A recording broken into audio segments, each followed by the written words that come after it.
All right, I'm Jason Whitlock. That's Marcellus Wiley. That dude. We clean. Welcome to Speak for Yourself, the most fearless show in sports. Coming up, we'll tell you who looks like the worst in the latest reports about the Lakers' dysfunction.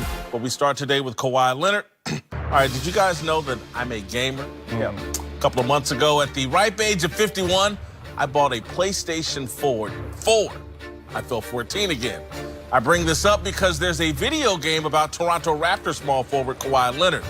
The game is called Hitman 2: Silent Assassin. It came out in 2002 and is part of a series of Hitman video games. The premise is that scientists created a clone who is the perfect assassin. He escapes his original captor and goes to work for the International Contract Agency. He's then hired out to kill the wealthiest criminals across the globe. Kawhi Leonard is the silent assassin. He escaped the scientists who created him, Greg Popovich, and went to work for the lone international team in the NBA. The Raptors hired Leonard to assassinate international basketball stars Joel Embiid and Giannis Antetokounmpo. And now, Hitman 2 has reached the final stage of gameplay where he'll have to take on the American dynasty led by Steph Curry, Draymond Green, Klay Thompson, and quite possibly Golden State's nuclear weapon, Kevin Durant.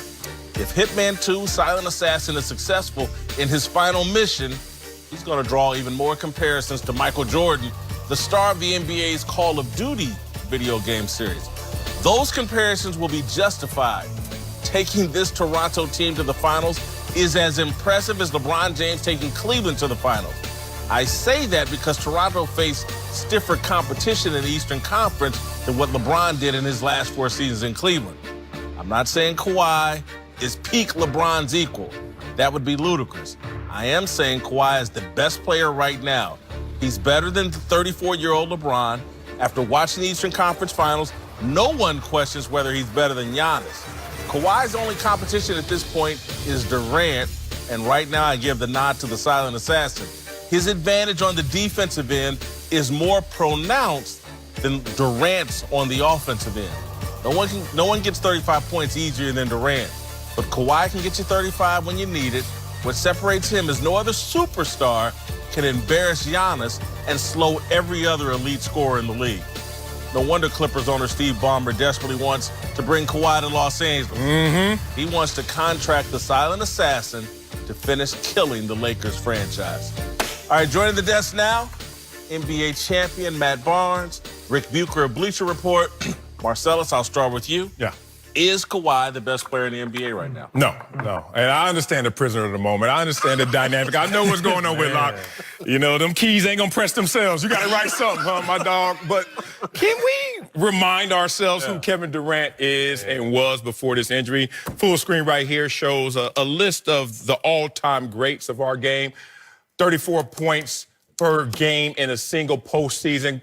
Durant, obviously, on that list. LeBron, Jordan, Kareem, etc. That's who Durant was. But also, his defensive prowess started to really get attention. His rim protection started to get attention. But I will leave you with this. We see Giannis, we see Embiid, and we see that path for the Toronto Raptors and Kawhi Leonard. Do you know what Kevin Durant did to the King the last 2 times he saw the King in the finals, finals MVP? So the road to this place of being the best in the game, I'd rather beat the King at that game, you got the PlayStation 4, rather than beat up on Giannis and Embiid who are coming, who are not there yet. We might have to come up with a Marcellog because that was impressive. No, that was well done. Yeah, look, it's out of sight, out of mind. And I believe you make the point that that KD and his defense is being given enough recognition. He has really stepped it up at that end. And when I look at the offensive end, he can do more things. If you're asking me who would I rather have, it's not even close. I love Kawhi in isolation situations, but he doesn't do nearly the same. And this has been impressive, but it is prisoner of the moment because it has been so dramatic. We have the 4-bounce game winner, series winner against Philadelphia, and then we have him going up against Giannis. But let's take a hard look at what the matchups were in that series and what Kawhi was able to do. it's not. He's going up against. I think we overvalued who the Bucks were. It was an inexperienced Bucks team. It was an inexperienced Giannis. He made the most of that. I love seeing Kawhi back to reminding us of what he can be. But it's simply, sometimes you got to step away from the stats, from the keyboard, and you just have to say, what can this guy do? What can this guy do? This guy can I'm gonna start firing back here. He's coming. Paolo. There's the joystick right now. This is a what have you done for me lately? I think the fact that KD's been hurt of late, now it's his turn. But you've heard it's been Giannis at one point in these playoffs. It's been KD at one point in these playoffs, and now it's Kawhi. But for a lot of reasons that Rick said, I mean, KD is a proven, whether you like him going to Golden State or not, proven warrior. What he's done against LeBron, what he was doing before he got hurt. Now, this is not taking anything away from Kawhi. I think this is a reminder of, and I've always said it, that his year off made people forget how talented he was. He's top 3 in the world to me. It's LeBron, KD, and Kawhi. In my opinion, when it comes to best players in the world. But I love what he does defensively. He's able to disrupt the game like no one else in the game defensively. But like Rick said as well, KD is not as good on ball. He's a solid on-ball defender, but a great help defender and very long and a basket protector as well. So if you're making me pick between KD and Kawhi, I would say KD right now. And I don't in any way intend to diminish Kevin Durant because I'm right there as a cheerleader. Kevin Durant, tremendous player. But you guys are kidding me. Giannis is probably going to win the MVP. Right. And Kawhi Leonard just made everybody look foolish for thinking he's the MVP. But I just think more than that, not to cut you off, he showed that Giannis still has some more developing to do. Right. Although he's an MVP, and I said it on the other show, he's a star on his way becoming a superstar. I think Kawhi pointed out the deficiencies in this game, and once you lock that paint down, what is Giannis going to do? Right. And so, of all the impressive things we've seen in the postseason so far, and we saw Durant against the Clippers look amazing, what Kawhi just did to Giannis is the most impressive thing, and there's no one else that can do it. I'm just sorry. But keep in mind, it wasn't just it wasn't just effort. Kawhi. Yeah, they had set that up a second defensive defender strategy. coming early. What really bothered me is Boston could have been doing all of that. Absolutely. They could have exposed. They don't have Kawhi Leonard, man. Yeah, but team-wise, they had the athletes, and I thought they had the coach. You that could take convince them to Kawhi play the way they need to. You take the Kawhi out of that, Yes. and they can't do that.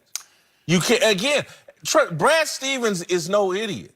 If he had the personnel and it starts with Kawhi, you can't do it. Well, you could have the plan, but the personnel have to execute it. But they didn't. They never came close. The Boston had Boston did it to itself. But don't make us pay the price for anybody who put Giannis or was blowing smoke. Well, I'm sure when you it came voted to Giannis. for him for MVP. No, like I had everybody. Harden actually at the top of my And he's not the MVP either, and he got embarrassed as well. Well, who would you have put at the top of the right now regular season? No, Regular I season. understand it's regular season. If Kawhi had chosen to play all 82, he would have been the MVP. But again, I want to go back to Durant and what he did to LeBron. If you put Kawhi with a 2-time MVP Steph Curry and Clay and all that system and all that they had around him, it's a lot easier to do that. It is. And so what this guy just did in the East with Kyle Lowry, who looks overweight, Serge, who's past his prime, Siakam, who we had never heard of, Nick Nurse. Since we nitpicking right here, let's talk about a Joel Embiid who's never healthy, and when he is healthy, he'll text his coach in the morning, may not play tonight, which showed me a lot about his character. I've never seen this in my years of playing pro sports. 6 in the morning, I'm making a 7:30 p.m. call to tell him in maybe 12 plus hours I'm probably not ready. That's not a guy who's a made man or a guy who's on the ascent. Giannis is one-dimensional. He's playing LeBron philosophy. Put shooters around him and just dash and go to the rim. That's not a guy who's multifaceted and ready to be the king or the best in the game. But we just watched a guy carry the weight, the most weight, on both ends of the court. LeBron ain't doing that no more, and I'm sorry, Klay Thompson carries the heaviest load on the defensive end for Golden State. Kawhi just did it at both ends of the court. First team All-Pro or All-NBA at both ends of the court in that series and throughout these playoffs, and he's hitting game winners and all the. And again, I'm not remotely diminishing KD. Right. But he's no comparison to him at the other end of the court. And I get that on the offensive end, KD has more weapons, but Kawhi can go out and get you 30. The no comparison at the defensive end, I think, is separating them by too much. The other part is, okay, so against this Milwaukee team, once you took Giannis out of the equation and you didn't allow him to do what he did, Kawhi did that. Okay, what else did you have to worry about? Say it. Who else were you having to? How many people should Kawhi be responsible for? I'm not saying he's responsible for all of it. He's speaking in general as a team. Like, you knocked their first option out. Who's their second scorer? And who did that? You had Kawhi did it. Understood, but there weren't other things that they could go to. It was a one-trick pony. Right. So he took him out, and as a result, Boston they couldn't do succeed. Trust me, I know they didn't do it because I expected that they could. I understand that. But the bottom line is it wasn't that hard to decipher. That's damning on Boston's part. And the other part for Kawhi in the postseason. We're only talking about Kawhi. And we're also talking about the postseason. This is the other part that I believe that Kawhi had a huge advantage. He's been there, he's done it, he's seen it all. It's the same as with LeBron. There is if we're talking about, okay, is experience or just a comfort level on this stage, is that equal to or part of the equation when you say best player in the game? I think he had a tremendous advantage because he'd done all this and it was brand new for Milwaukee. I'm going to reduce it to weightlifting and who carries the most weight. And the only guy